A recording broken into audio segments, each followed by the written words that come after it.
Глава 6. Братя, и да падне човек в някое прегрешение, вие, водените от духа, поправяйте такъв с дух на кротост, като се пазите да не би и вие да бъдете изкушени. Един друг се подкрепяйте в изпитанията и така да изпълните Христовия закон. Защото който смята себе си за нещо, макар и да е нищо, той себе си мами.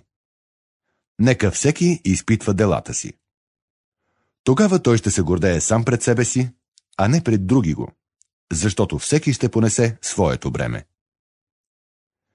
Наставляваният в Божието Слово да дели всички блага с онзи, който го наставлява. Не дейте се лъга. С Бога не можеш да се подиграеш. Каквото посее човек, това и ще пожене.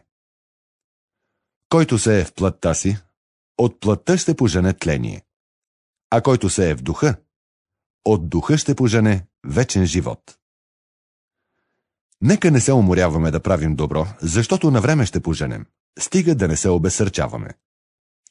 И тъй, докато имаме време, нека правим добро на всички, а най-вече на своите по вяра. Вижте колко много ви написах със собствената си ръка.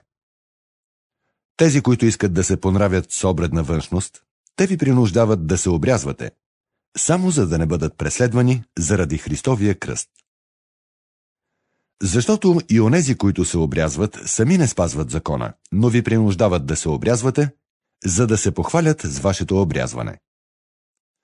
А на мене да не ми дава Господ да се хваля, освен с кръста на нашия Господ Иисус Христос, чрез който за мене светът е разпнат и аз за света.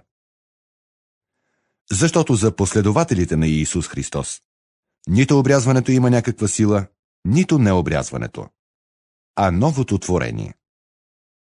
На онези, които следват това правило, мир и милост на тях и на Божия Израил.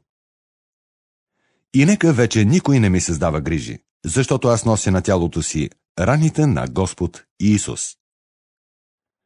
Благодатта на нашия Господ Иисус Христос да бъде с вашия дух, братя. Амин.